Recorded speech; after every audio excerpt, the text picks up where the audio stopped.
When you dissolve things, Hey, there's somebody at the door. Open the door, Bill. you change the properties of that material. Okay, and the more of something you dissolve, the more you change those properties. And the two major and significant properties that get changed are boiling point and freezing point.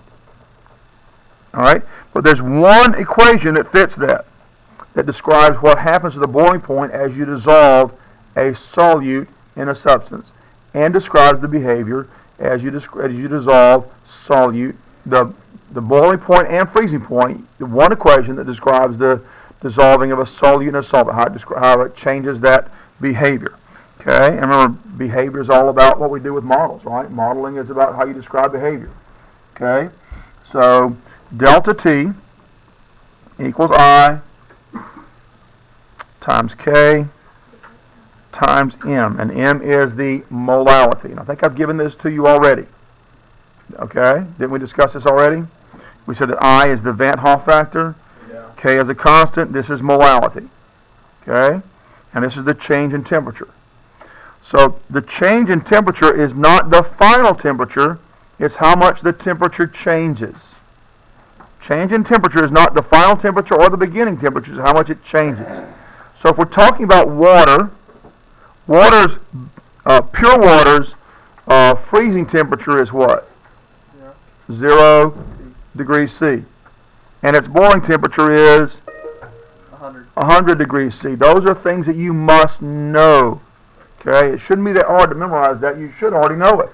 But you need to know that water has a freezing temperature of 0 degrees C, and has a boiling temperature of 100 degrees C. When I add more solute to water, water is then the solvent.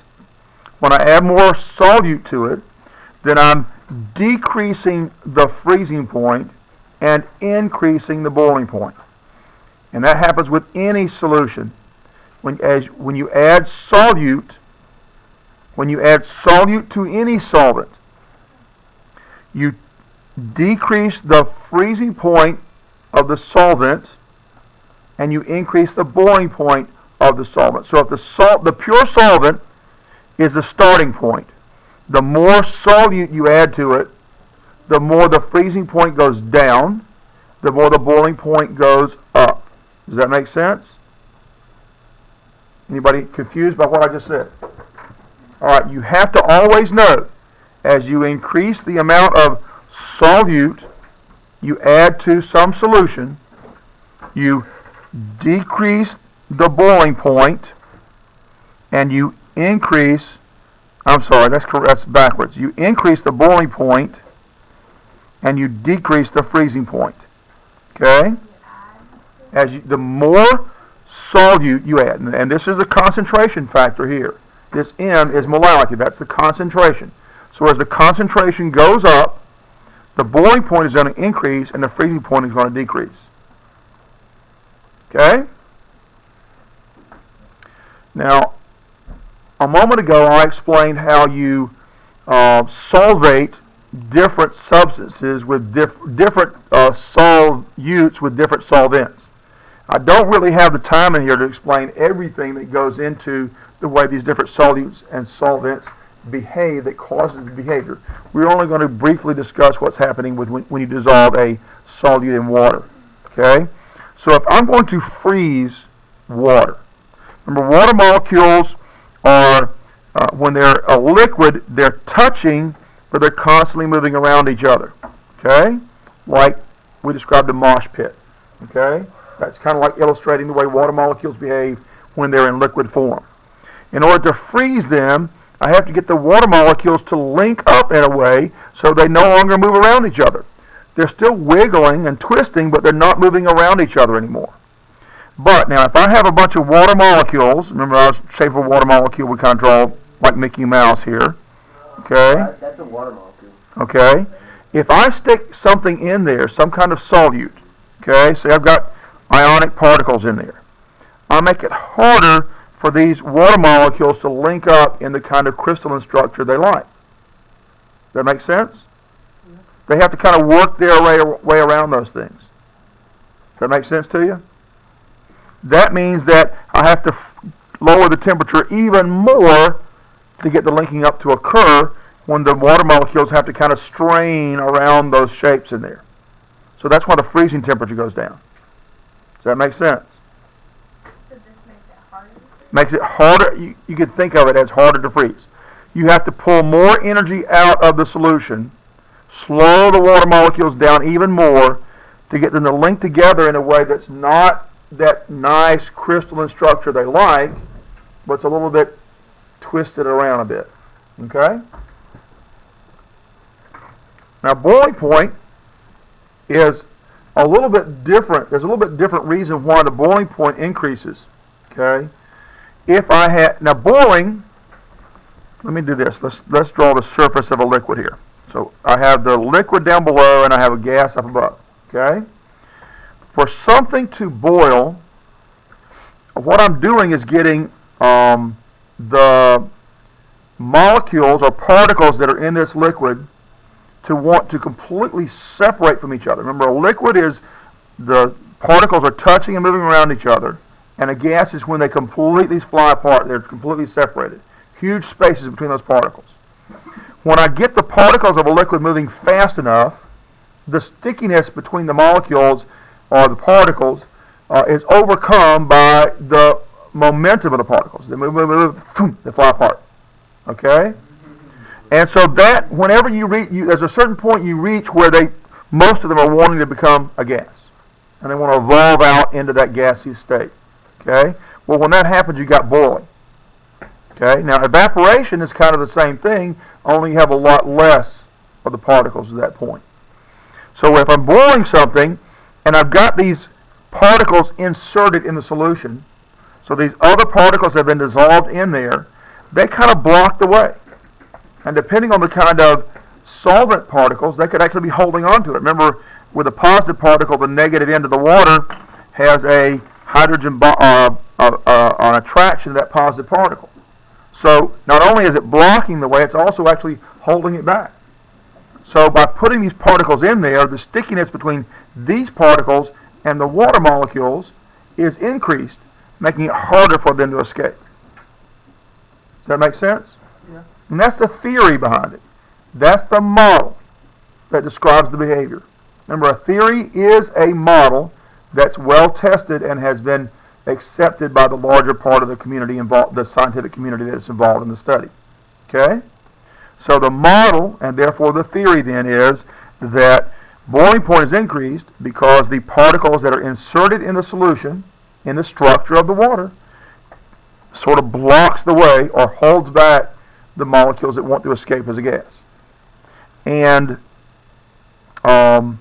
also, a freezing point is decreased because it disrupts the crystalline structure it prefer to form. Does that make sense to everybody? Can you talk about the boiling one more time? Talk about boiling one more time? Yeah. Well, you can think about it like a running back. No, what was that game we used to play in elementary school? Red Rover. Remember Red Rover? Yeah, right. No. Red Rover. Yeah, right. Okay. So when you send somebody running through the line on Red Rover, okay, if they're not big and strong enough, they're not moving fast enough, they can't break through the line, right? Clothesline's what you're going to get. Play the game? Huh? No. Yeah. We're not going to play the game. They don't allow that anymore anyway because people get hurt. All right, Brian. Yes. Okay. So these foreign or alien particles, we could call them, okay? Right. They are blocking the way of water molecules that want to escape into the gas state. They've got enough energy, they have enough kinetic energy, they want to join together into this gas and just shape and just escape out the top of the liquid. But these inserted particles here are sort of blocking the way and in some cases even sort of holding them back. Okay? That make sense? Keeps the water from becoming gas. It sort of, it makes it harder for the water to become a gas. Good. Now, which brings us one more thing before we start some math with this calculation. When you talk about what the difference is between boiling and evaporation. What is the difference between boiling and evaporation? They're both basically the same processes. They're the process of getting a liquid to become a gas. Well, what's the difference? And there is a difference. Evaporation. They're both a form of vaporization. Okay? So you have two forms of vaporization. Ionization. Okay? You have two forms of vaporization. You have boiling and you have evaporation. Okay? And to understand the difference, we need to understand something called, let's see, vapor pressure. All right. In our last unit, we talked about pressure. Can anybody tell me what the definition of pressure is? We did that with our thing out here in the hallway where we threw all those balls against a target. What? Okay, so it's the pressure, at least in terms of gases, is the constant banging of molecules against some surface area. All right? Well, the top of this liquid is a surface area. Right? Right. A lake has a surface area, doesn't it? Yeah. The top of your glass of water has a surface area, doesn't it? Yeah. Yeah. Does everybody understand? Yeah. All right. Huh? Yeah. Yeah. Yes. Prisms have surface area. But we're talking about liquids right now. Yeah. Liquids have surface area just as much as solids have surface area. All right. Yeah. So whenever these particles of water are escaping from the liquid into the gaseous state, they're crossing through this surface barrier, we could call it. Yeah. Okay? Uh-huh. Well, as long as the pressure being exerted by the crossing of that barrier is less than atmospheric pressure, you have evaporation. Yeah. But when the number of particles crossing this surface barrier from being liquid to solid, liquid to gas, okay, they're crossing the barrier, you get more and more and more and more as you heat it up until there's so many particles moving at such a rate that the rate at which they're leaving creates a pressure along the surface that is equal to atmospheric pressure. Yeah. Then you have boiling. And that's the definition of the boiling point in chemistry. When vapor pressure equals atmospheric pressure.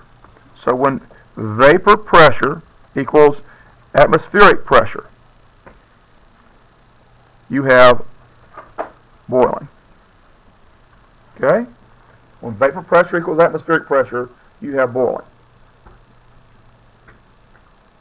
So the model is when the force of the particles crossing the barrier creates enough pressure that it equals the pushing down pressure from the atmosphere, you have boiling. Okay? This is the math, this is the law that results. So this is the model, this is a law. Because this describes what does happen, this describes why. That makes sense?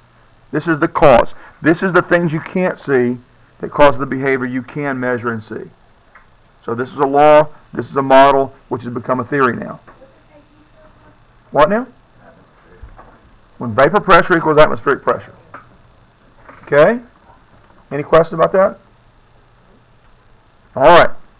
So now we're back to a place where we can start doing some calculations with this. All right. Remember, I is the number of particles that a substance breaks up into. So, how many particles does sodium chloride break up into? 2 for every formula unit. How many particles does calcium chloride break up into? Okay, you see the point? You see what we're doing here? Anybody lost? You're in AP. You're in AP.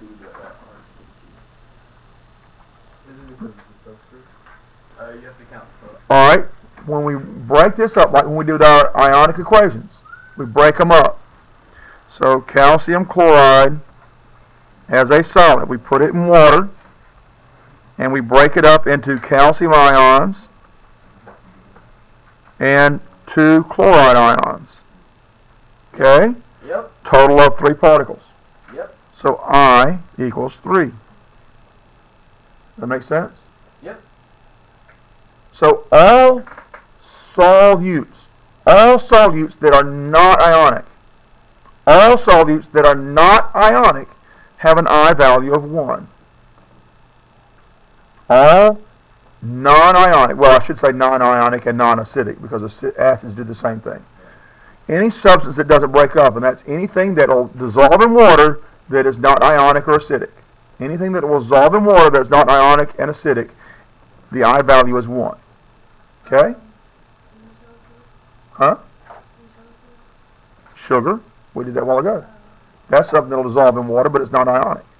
Right? Alcohols, they'll dissolve in water, but they're not ionic. Okay? Yep. The OH groups on the carbon chain creates an alcohol. Those will dissolve in water, but they're not ionic. They don't break up in the water. Only the ionic and acidic stuff breaks up in the water. Okay? So, ionic and acidic substances have an I value greater than 1, whereas all the other substances, any other molecular substance that will dissolve in water, has an I value of 1. You can't have an I value less than 1, at least not in this class. Now, I means something else in a more advanced class. It includes this idea, but it goes a little further beyond this idea. But for this class, at this level, we're only talking about I as being the number of particles each formal unit breaks up into. Does that make sense? Yep. All right. Made it. So,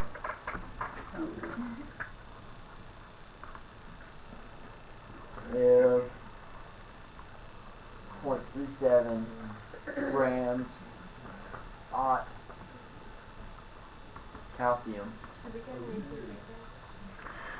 wouldn't hurt. It's up to you. Cortical. Oh, it's just chloride, sorry.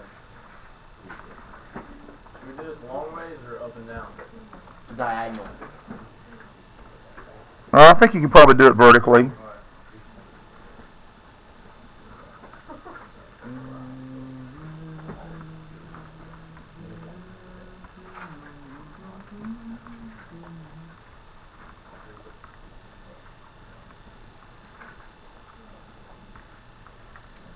Okay, if 0.37 grams of calcium chloride is dissolved in 100 milliliters of water. Now I put a decimal place here to indicate that this 0 in the ones place is significant.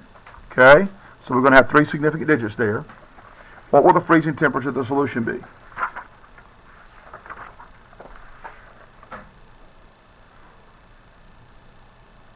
So you write that down and we're going to go through how you figure that out. Okay?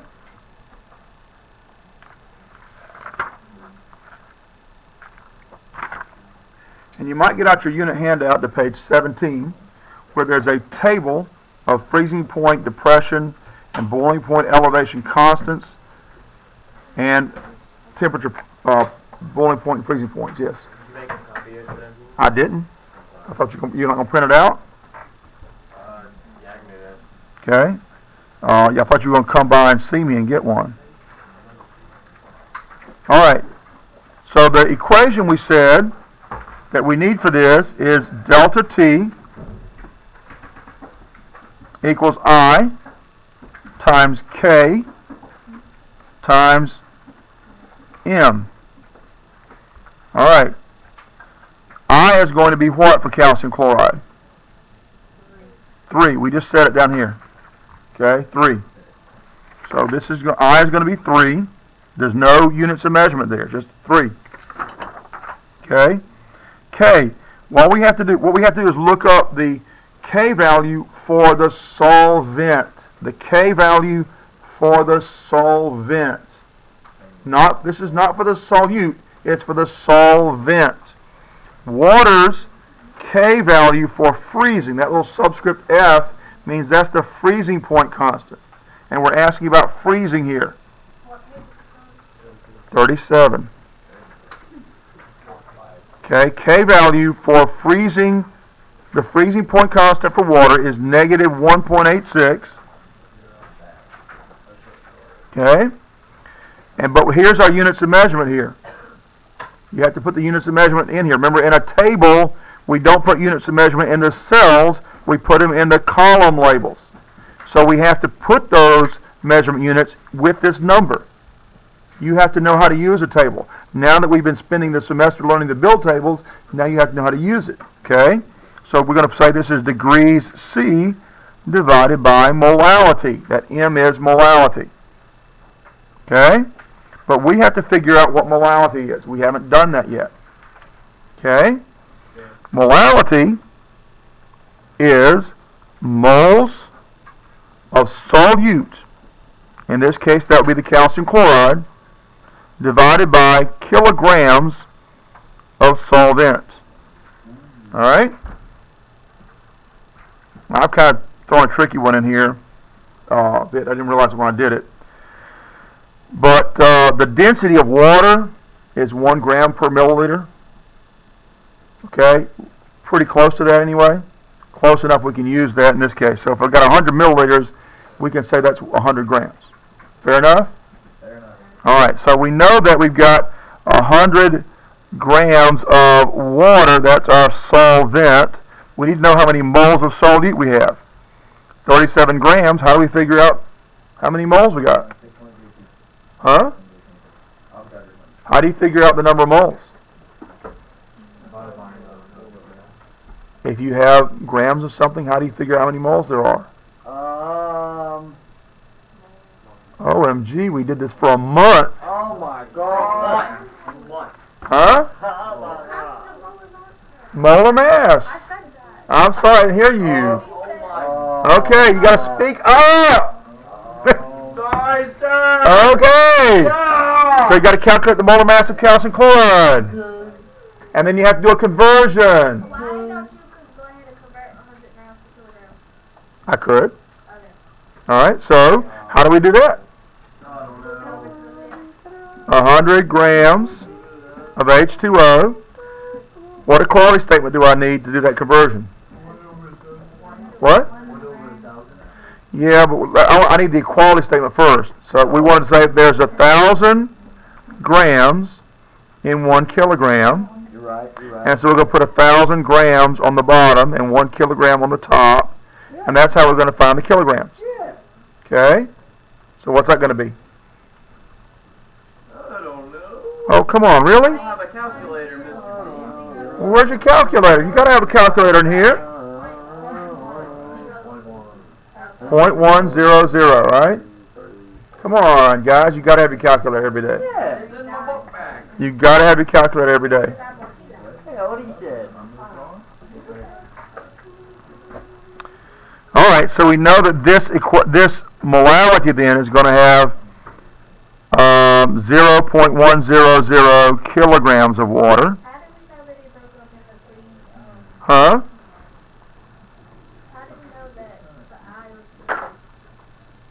Because it's CaCO2. Okay. Where did you get your... Okay. Has anybody found the molality yet? Or the moles yet? I'm still trying to find my calculator. Hmm. You chose that negative 1.86 because that was the number that was inside the okay. Right here on the table. Is it KR or that's just K? K subscript F. K is the constant. The subscript F means it's the freezing point constant. Okay? K sub B means it's the boiling point constant. There you go. All right? Anybody found the moles yet?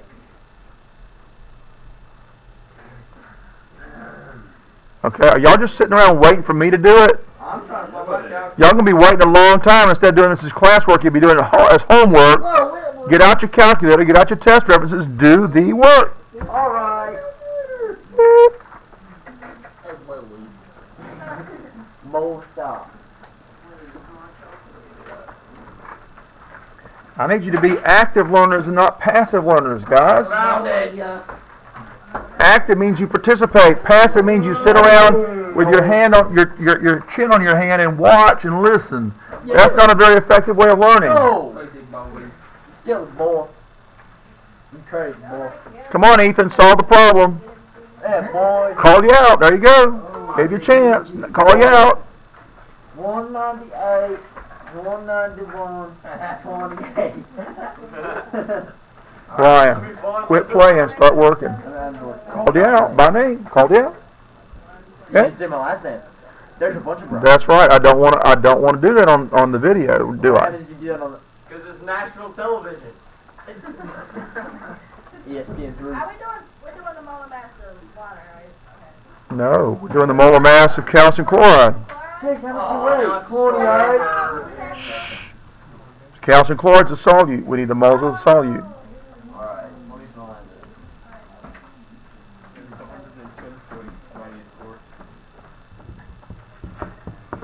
this. Somebody get it? How much is it? Well, that's the molar mass. Right? Now I want you to find the moles. You got point what? It's 110 something. I remember that. I just say what? I got point 110.984 sounds, if my memory serves me, that sounds right. I just said point 94.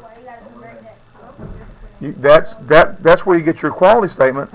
110.984 grams of CaC. Guys, we did this for a month. Come on. No! God, y'all are hurting my feelings. Your quality statement. You build a conversion unit from that. So we got 0.37 grams of calcium chloride over 1. Build a conversion unit from this. You got 110.984 grams of calcium chloride. Right. 1 mole of calcium chloride. That doesn't say mole. Okay? And then you're going to find out what that equals to. You're going to cancel units and species here. OMG. We've been doing this for so long. You really just said that.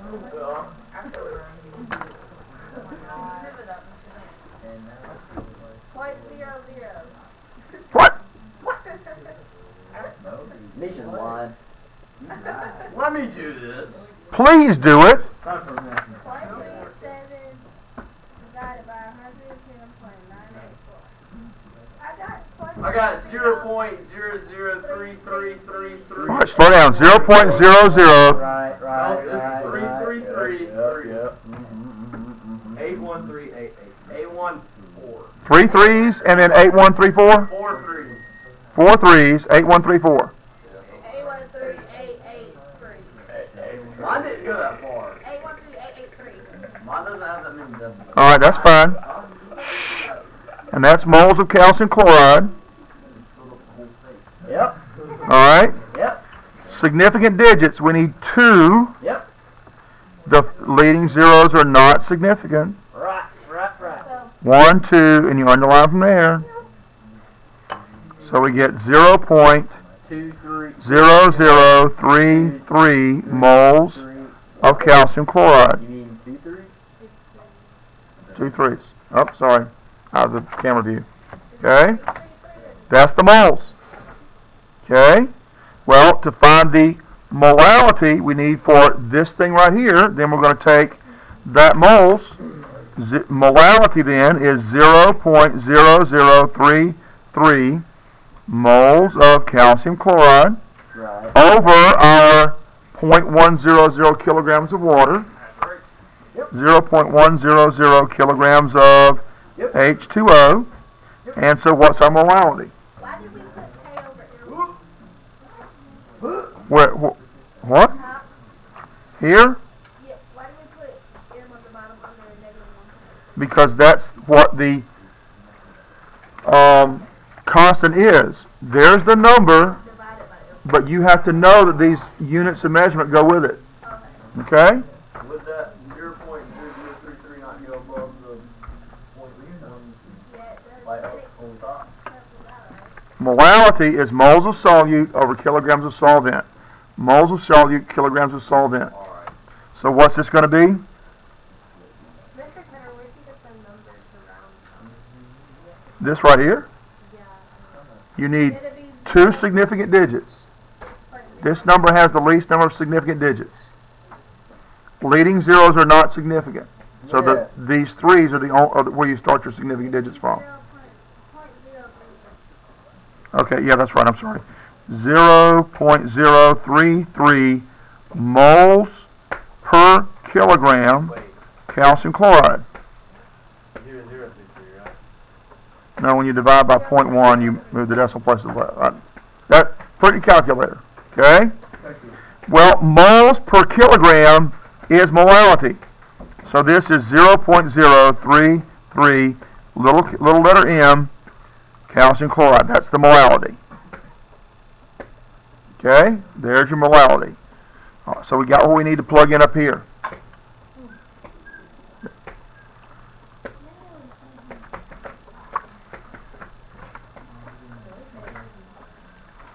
No, you were looking at that. Yeah, I didn't get to it.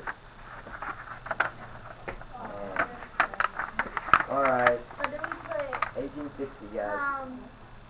So this becomes then, I didn't quite finish this over here, so we 3 times negative 1.86 degrees C per mole and 0.033 molar calcium chloride over 1. Will it be 1 kg? Moles are going to, molality is going to cancel. When you get done, you're going to have a degree C. Now listen. You need to listen carefully. Do not pack up yet. That's the change in temperature. What was the original temperature of freezing for pure water? 0. So you add this negative number you're going to get from this to that 0 to get the new freezing temperature. Your homework is to do the same thing for the boiling temperature. Same question, only find the boiling temperature of the solution.